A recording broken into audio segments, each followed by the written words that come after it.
Hey guys, today we're going to be watching 1,000 ants versus a spider, as you can see. Okay, let's start the video. Anyways, let's start the video.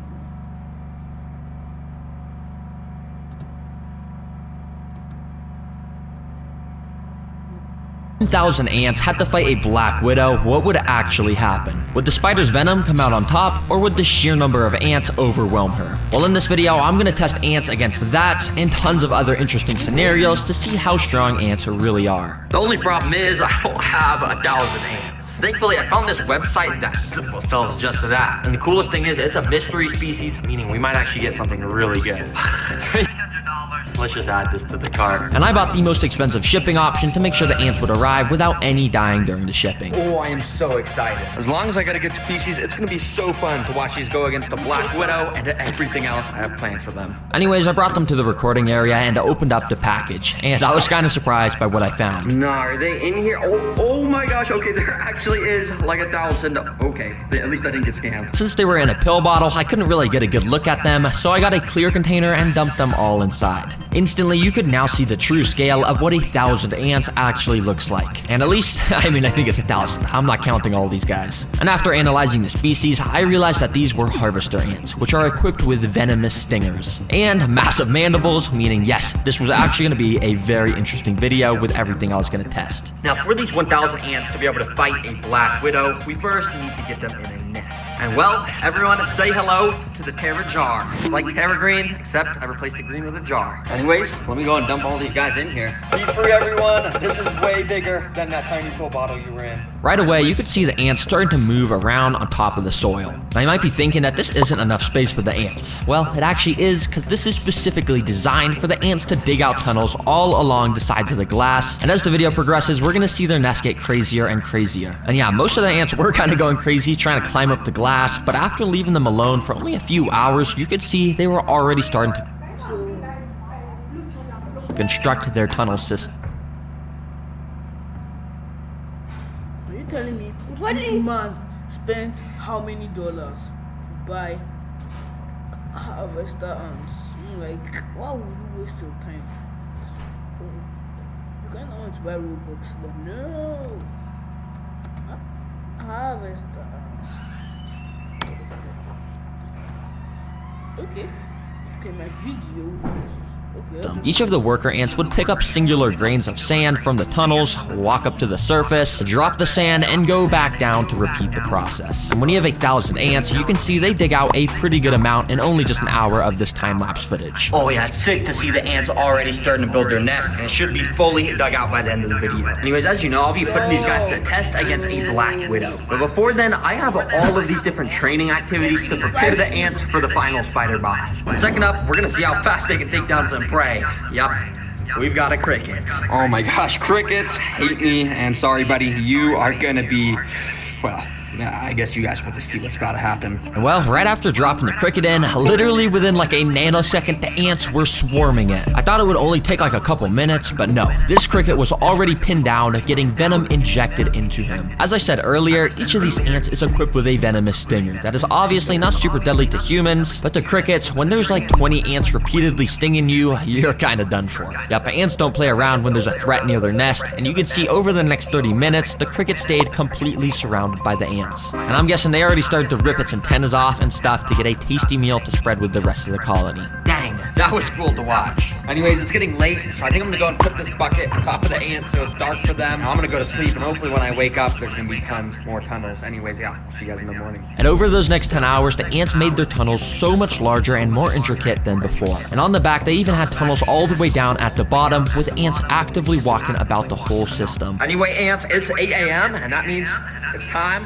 As you can see, the alarm's going off. It's time for challenge number 3. Let's get these ants trained even more. For this training, I have to pick up one unlucky ant and transport him to the ant lion pit. If you don't know what an ant lion is, well, this is it. It's just a tiny little bug that has actually evolved over millions of years to be an expert expert at taking down ants. Basically, when you go and put them on the floor, they start to dig themselves under the ground, and then they just go around digging. And I have 9 more of these guys, which I spread across the whole tank. And as you can see, they all dig around, making these little lines in the ground. But after waiting a few hours, you can see that each of the ant lions had actually dug out their own little pits in the ground, and when an ant walks into the bottom of them, they're basically cooked. Alright, ant, I'm gonna put you right at the start, and at the end, I'm gonna put some breadcrumbs so you can bring back to the colony if you survive this. And without further ado, I let the ant loose. Let's see if he can get the bread to feed the colony. Immediately, he started to explore around the sand area. He had no idea that he was constantly walking near these pits of death, and eventually he took a wrong step and stumbled inside of one. These pits are specifically designed to make the ants trip into them, but the ant lion at the bottom must have been sleeping or something, because nothing happened and the ant was just able to walk out. But if you look closely, this caused the ant lion to wake up. He was now active and armed, with his mandibles now throwing up sand in case the ant walked in again. And over the next few minutes, the ant did just that. He kept walking inside of the pit,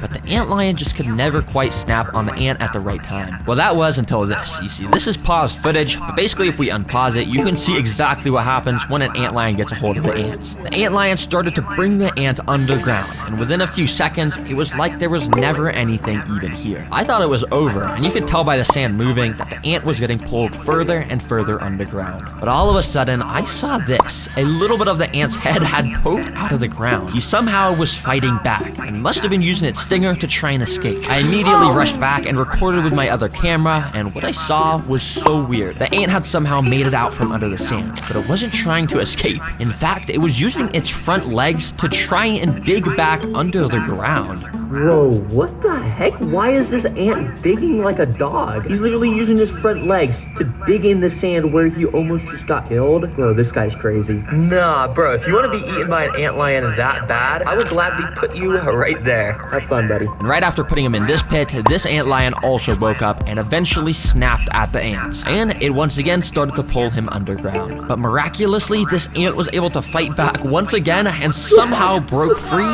immediately ran out of the hole and straight over to the breadcrumbs to claim his prize. Nah, this ant tricked me to have me move him closer to the bread, and now he somehow won the challenge. Nah, bro, there is something up with these ants. I'm being dead serious. How on earth did he escape the ant lion pit over here? And how on earth did he escape this one and then know to go to the bread? And now he's trying to bring bread back to the colony. Bro, well played. You survived. I'll bring you and all the bread back to the colony. So I brought it all over to the nest, and the entire colony was clearly super excited because they all swarmed the bread and started taking little pieces of it underground. Anyways, I went and waited a few hours and came back to find the nest even bigger once again. The ants still are not done with their training sessions, and next up, we gotta see if they can survive some Venus flytraps for some food. So I immediately picked up some of the workers to bring them to the flytrap minefield, completely decked out with tons of Venus flytrap plants. For the food on this obstacle, we got a gorilla. I'm just kidding. I don't know why it's packaged in this. Basically what it is just a bunch of oats, and I'm just gonna feed these to the ants. Let's put them inside. You see, each Venus flytrap has these tiny little trigger hairs inside of them, and when something touches them, it causes them to close. And if I carefully put the oats in between the hairs without hitting any of them, I can basically just put the food in here, which will make the ants have to carry them out. But it was actually pretty hard to get the oats perfectly inside, so I ended up just spreading the oats everywhere around the tank. Alright, let's see how the ants do in here. I have a feeling they're not gonna do too well, but yeah, we'll see. Immediately, the ants had started to swarm out the tube that I put them in, and they were probably really confused of why they were all just transported away from their nest. And for a little while, they kind of just walked around, investigating their new environment. That was until a couple minutes later, where this first ant walked up to a Venus flytrap plant. He probably had no idea that these plants were basically alive and wanted to eat him whole. Thankfully though, this guy was able to walk out of the plants without triggering any of the traps. However, a few minutes later, this ant walked up to another one of the plants, and well, this time all I'll say is he wasn't as lucky. Surprisingly, he wasn't super attracted to the oats, but it did seem like he may have been attracted to the traps themselves. You see, Venus flytraps create a very thin layer of nectar around the lip of the jaws to lure insects in, and eventually this ant ended up, well, walking into one, hitting a trigger hair, and just like that, he was now stuck inside of the jaws. As you can see, the ant was just walking around inside trying to escape, and he had no idea what to do. Too bad for this guy. This trap is going to release a type of acid over the next few days to basically just turn him into some nutrients to make the plant even stronger.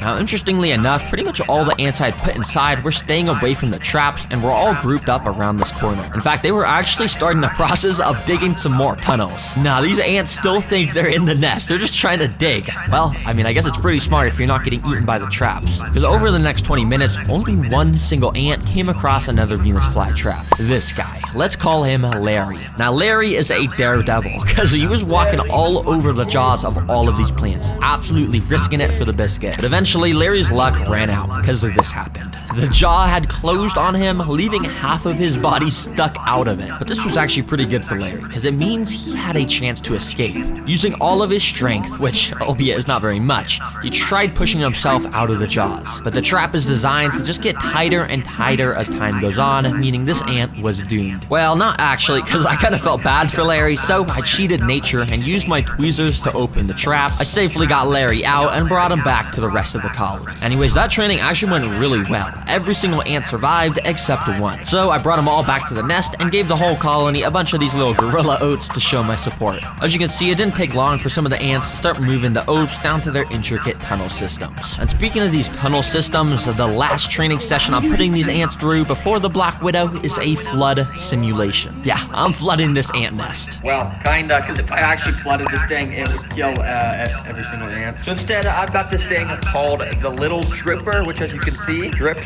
some water droplets very slowly. Yeah, it might seem kind of lame, but this little bit of water should be enough to eventually collapse part of the ant's tunnel system. And if it does collapse, if they can fix it quickly, it means they... Wait. Isn't this kind of sauce to you guys? You guys haven't noticed this? Like, bro, look at this. How am I going to notice this?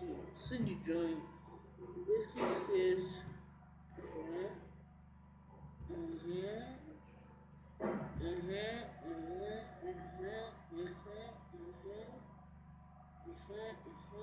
And here you can see,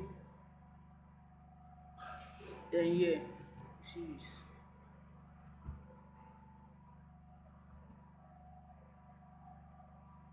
This is kind of sauce, bro. Then, by that, you know, see after a few cookies, it's up to DK. It's sauce, but you should probably do it. You should probably do it. Do it, or this ant will show up on your bed. They would have passed all my training missions, and that means they're ready for the Black Widow. So I immediately started to drop the little droplets of water. And initially, the ants were very confused. Some of the droplets were hitting the ants and making them get completely drenched in water. But to my surprise, it almost seemed like the ants wanted to get wet, because more and more of the ants started to gather around where the water was dropping. And eventually, a whole pile of ants was getting completely soaked by it. You see, ants are amazing in their ability to work as a team. And in the wild, if a real flood occurred, a massive ant colony would literally join together to make a raft out of their bodies. And that way the important stuff like the queen and eggs could stay on the top and stay dry to ensure the future of the colony. And on a mini scale, this is sort of what the ants are doing here. They're joining together to make a shield out of their bodies that will prevent the water from getting into their tunnels where all the eggs are stored. Wow, ants are actually amazing. I was totally expecting these tunnels to just collapse from the water, but it seems like ants have literally evolved to do pretty much anything. I'll remove this water. I don't want to do any more harm. You guys proved to me you're very capable. They instantly took down the cricket, somehow escaped the ant lions, survived the Venus flytraps, and even survived a flood. And throughout that process, they managed to build an awesome nest with a thriving colony. It is safe to say these ants are ready for my Black Widow. Now this is actually... Bro, the Black Widow is dead. Like, look at this. This is what's going to appear on bed if we don't. So,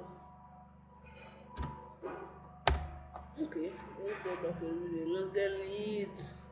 My last Black Widow because all the other ones from my other videos have escaped.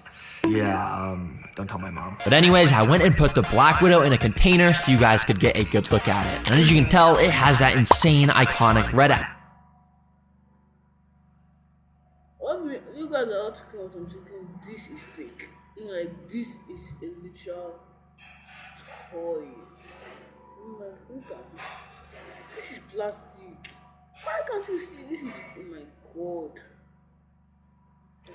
Goobers.